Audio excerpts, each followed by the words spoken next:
Hello, hello. You're listening to the Better Workday podcast with me, Niamh Moynihan. A few months ago, I was asked to deliver a talk on networking. And I'll be honest, I was a bit surprised because networking isn't exactly in my comfort zone.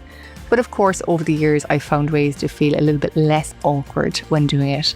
And so today, that's what I want to share with you so that you can, like me, feel the fear for sure, but network anyway. Let me start by giving you two examples of just how much I don't like networking. The first was a social thing. I was trying to take up running. This was a long time ago now, it was a good couple of years back. And I'd kind of gone for a few jogs myself and I said I'd go to a short race just to kind of, meet other people. So I went down and all along the road, there was all cars parked. I didn't know where you were going to park. I didn't know anyone there. I'd never been to a race before. And all I could see were loads of people standing around as if they were all the best of friends, chatting and laughing. And I was like, I am totally out of my comfort zone. And I didn't even get out of the car. I just turned around and I left. There was no way that I was going into that group and networking with them and having the chit chat. I absolutely couldn't. And then not long after that, I was at a dinner, like a networking dinner type thing for colleagues. And I saw somebody sitting at a table who I really wanted to work with. And I walked right up to him and I said, "Hi, I'm Niamh and I'd love to work in your company." Straight out, no problem. And he said, "Oh yeah, no problem, let's set up a call." And I walked away and I sat down. And although it was the complete opposite of that running example, I felt good in the moment and then I was paranoid for the rest of the evening. Like, what did he think of me? Why did I walk straight up to him? Was it the right time? What did he want to say really? Was he just being nice? Like, I think it went through my head for hours afterwards. And so I give you these examples to demonstrate that networking in that kind of situation isn't really what I like doing. Now, I love talking to people.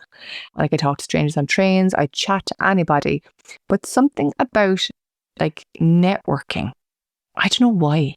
It just gets me really nervous. I don't know, is it because like people expect me to have like a one-line answer for who I am and what I do, and I'm like, oh my God, where do I begin? Or is it because I feel that they're going to ask me something, I'm going to have to give the right answer, and if I don't, like, where does the conversation go? Anyway, I've got all the worries. I'm just letting you know. But of course, as part of my job, and over the years, part of my job has been to network, either to meet new people or to build relationships with other people. And really, that's what it's all about, right? And I have found a few steps that make me feel less awkward and more confident. And that's what I'm going to share with you today. This is my approach when I'm going into an in-person physical event. All right. And it's the one I'm going to cover in this episode because I feel, for me anyway, it's definitely the most kind of worrying. And I find that if you kind of do this in person, then you can adapt it however you want for online things. So basically, what I do is I walk into the room and the first thing I do is I pause and I take it all in. Now, sometimes this happens in the car park, by the way, but especially if it's a place I haven't been before, I do take a few minutes before I try and talk to anyone to just have an old look around.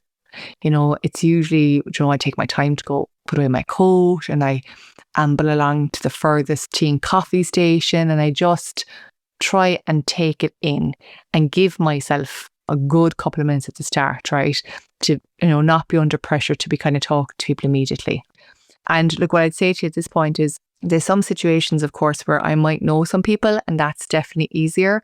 Or there's other situations where maybe I don't know anyone, but I've been to the venue a few times for different reasons, and that makes it easier too. But by and large, especially when I'm networking these days, I'm going to new rooms with new people. And so I have to kind of just take in the room. And then I find the flaw. And what I mean by that is I look for something that's wrong.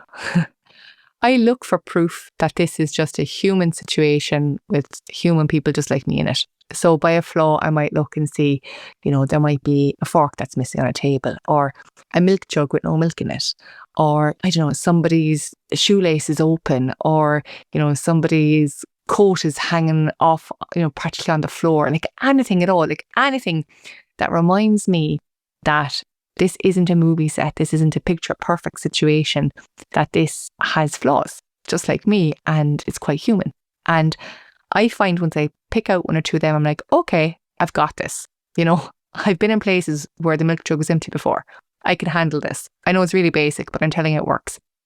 Because the next thing I do is I find the familiar.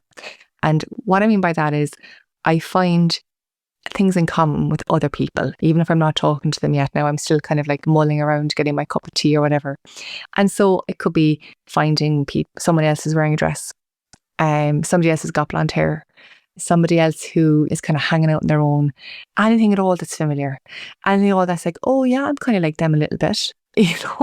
And if I can't find anything that I'm like them, I say, oh God, that's like my friend. Oh God, that reminds me of my brother. Anything at all that's familiar to me. And again, that just makes me feel like, I suppose I'm less alone and I'm kind of more belonged. I'm more belonged. What? I belong more in that room. And of course, if I'm going to an event where there's a presentation or a speaker, that's really helpful because the familiar could be a shared interest in the speaker. But that's not always the case for me. I may be going somewhere and that's just not an option. So I'm trying to find familiarity there. And then it's time to talk. Then it's time to go talk to people. And, I don't really know what I'm going to say yet, but I have found that I approach rainbows, not clouds. Now, what I mean by that is if I see, I don't know, 2 or 3 people and they're kind of like a semicircle, like a rainbow, basically, then I'll just mull along over and I'll just say, hi. Just say hi and I'll just see where it goes. Because it's half open, I feel like it's more welcoming, right? And clouds, on the other hand, are a cluster of people, usually a couple of more, and they're closed circles. They just look like a little cumulus cloud, right?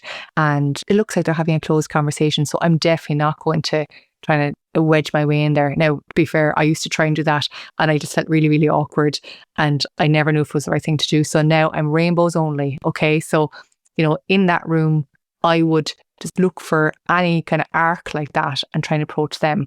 Or to be fair, I'd be the rainbow. And I find this works really well in the sense that I would, position myself at, a table or somewhere and I would adopt an open stance, i.e. I wouldn't be on my phone. I'd be just kind of looking around and kind of smiling, gently, not weirdly. And I catch the eye of somebody else who's, on the other side, taking a look around, smiling gently, not weirdly. And we're both trying to find somebody like us. And there we are. We found the familiar. And then, as I said, I just say hello. And I don't try and plan beyond that because I found over the years that if I focus more on learning about the people who I'm approaching, and asking their names and what they're talking about and just listening to them, it's much easier. And then, of course, eventually they'll ask what I do and I'll figure out a response at that stage. But that's what I do. And I find it's really, really helpful for me. And I hope it's really, really helpful for you. And if you're meeting online, I think you can probably do something similar. Take your time and kind of pick out the flaw, the familiar. And, when you're approaching rainbows and stuff like that online, usually you're kind of put into breakout rooms or something like that. So it wouldn't really apply. But it's all about, I suppose, reminding yourself that we're all just humans meeting up in an environment, whether that's physical or digital. And, it's funny because when I first started doing that, I was more focused on me having a positive experience of going to the event and less about what I was going to walk away from it with. And I found that now, even as I've got more confident, that focus of having a positive experience at the time, it really stands to me as opposed to kind of worrying about, well, was that a good event? Did I meet enough new people? Did I get enough business cards? Like all that stuff, I just don't stress about anymore. And it's definitely better. So look, this is a short one, but I thought it's a topic worth covering because I know a lot of us have to go networking, whether within work or, within our industry or other events and stuff like that. And look, it's not always easy. And if you struggle with networking and if you found this helpful, I'd love to hear from you. You can connect with me on LinkedIn or you can drop me an email and let me know what tips you'd add to this. And, if I should do a more in-depth episode on the other elements of networking and how we can do it more confidently. And I'll definitely cover that if there's a demand for it. But in the meantime, feel free to share this with a fellow nervous networker. And until next time, stay well and have a better workday.